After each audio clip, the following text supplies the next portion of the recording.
Welcome back. The doctor is in. Today, I'm talking about Technical Readout 3150. This is part 6 of 6 in my mini-series discussing the new notable units I wrote for this TRO. The notable units were the only new material appearing in this Technical Readout because all of the entries themselves had appeared in other publications. It was desired to give customers some new material to read to help fill in the gap between 3145 and 3150. So most of the notable units will have various activities set in that 5-year time frame. This is primarily to help fill in the gap of specific events in that period. So let's go ahead and get started. These last 5 units include 2 VTOLs and 3 aerospace units. First up is the DI Multi-Purpose VTOL, and the notable unit is Grave Mold. Grave Mold is a pirate band that began operating 6 months after Ark Royal fell. Ark Royal was the homeworld of the Kellhounds. It fell to the Jade Falcons in very brutal fashion. And this Grave Mold pirate band is very mysterious. Whenever any of their personnel are disabled and left behind, none of them are left alive. Whether they're killing themselves, whether they're killing their own downed units. It seems that this pirate band is made up of survivors from Ark Royal who escaped the Jade Falcons, and that is believed to explain how they have brand new DI VTOLs used in their raids. They have exclusively targeted Jade Falcon worlds. Their tactics, I mentioned, include a lance of battle mechs that either attacks the defenders and eliminates them or lures them away so that the DI VTOLs can show up, discharge their troops, either take hostages, steal supplies, and then get out before the defenders can come back.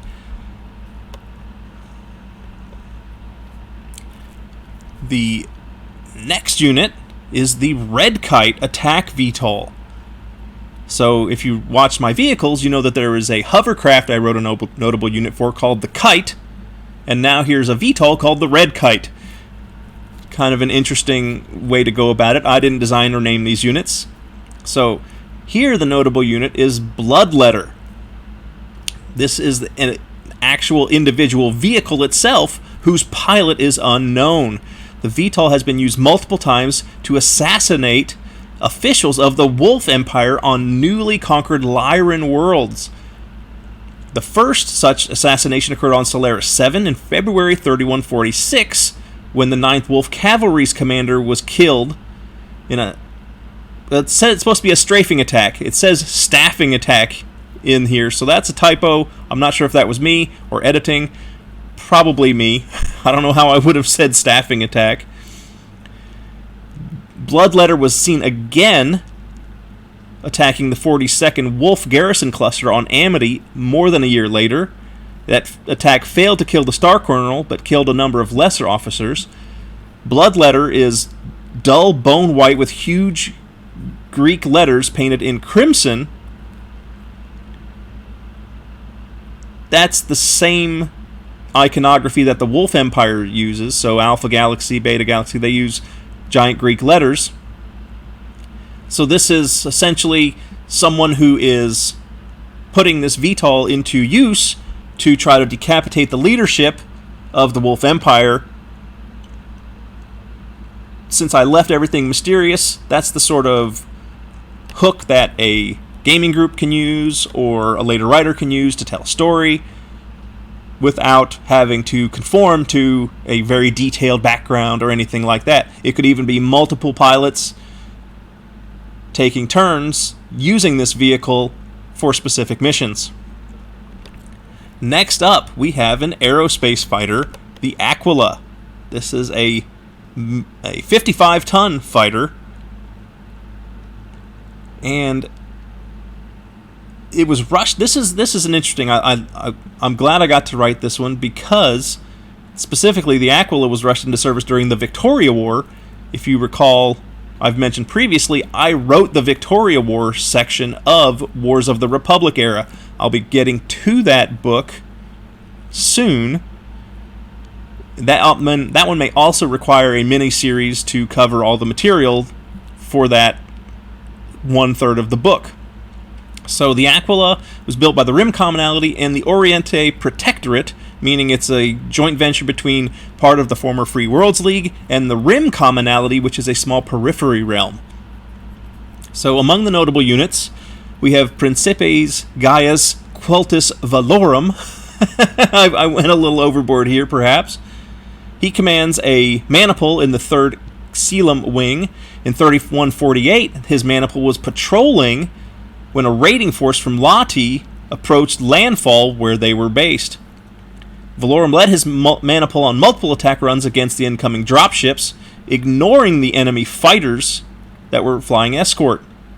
Using superior range and excellent gunnery, allowed them to cripple one of the dropships in space and heavily damage another, allowing it to be captured after it landed. Valorum was commended, but he did not get command of the 3rd Coelum. So here we have someone who performed very well, very heroic action, and was not rewarded. Again, here I'm just trying to inject something of a role-playing opportunity where if somebody encounters this individual, they might say, hey, if the hegemony is not promoting you, why don't you join up with us? We'll take care of you. The other notable unit is Lieutenant Janus Diamond, who is the youngest fighter pilot in Nelson's Longbows. Nelson's Longbows is a long-time mercenary unit that has somewhat become the military force for New St. Andrews, a deep periphery world.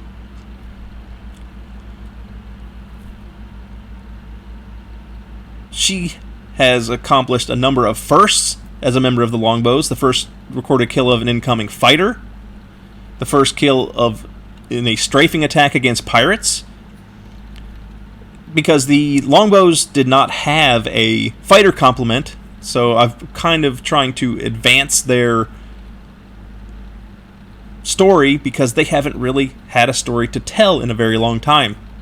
So both of these notable units are periphery individuals.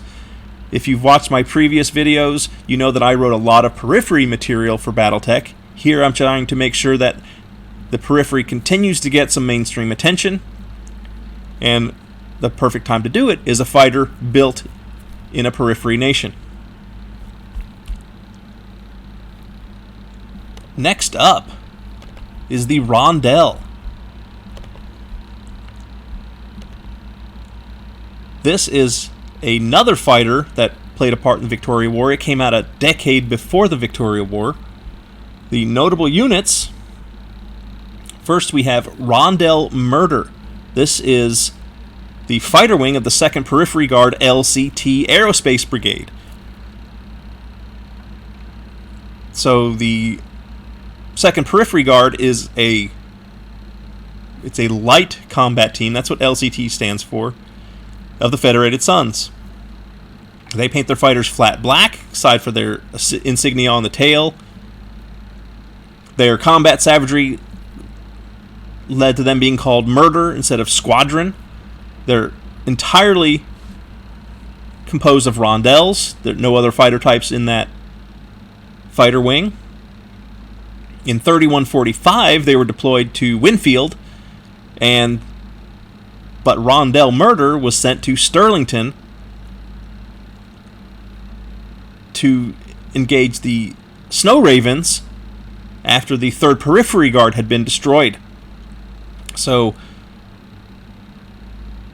the Rondels ganged up on the Raven fighters and just brutalized them, sending a clear and stern message to the 9th Raven Wing Cluster that they had better enemies now to face. The other notable unit for the Rondel is Lieutenant Krieg Manson, who was a militia pilot on Remagen when the Combine attacked in 3148. The defenders were caught by surprise, but Manson was among the pilots who engaged the Combine before they landed on the world. And his fighter was the only one to land safely. That was his first battle, and in it he became an ace. But his courage and skill did not slow down the attackers. He was only one pilot, and the Draconis Combine is very much winning the war with the Federated Suns to that point. The final notable unit that I wrote in this book is for the Uzumbachi. This is a Draconis Combine small craft, so in the gap between aerospace fighters, which top out at 100 tons, and dropships are small craft, which I believe go from over 100 tons to 200 tons. In this case, the notable unit is Aero Marshal Richard Fillion. As an Aero Marshal, that means he is a pilot in the Colonial Marshals. So there are different types of Marshal based on their role. There are Tech Marshals who engage in repairs and technical expertise. They're the ones who keep everything running.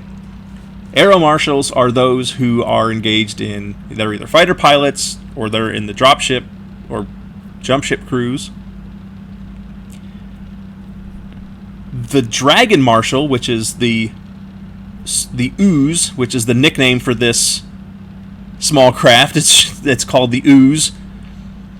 The Ooze that they pilot is called the Dragon Marshal, which was presented along with the company of Kishi and Zhao battle suits to the former president of the Franc Regis, Carver Trondell, by the Draconis Combine Coordinator. That took place in 3119.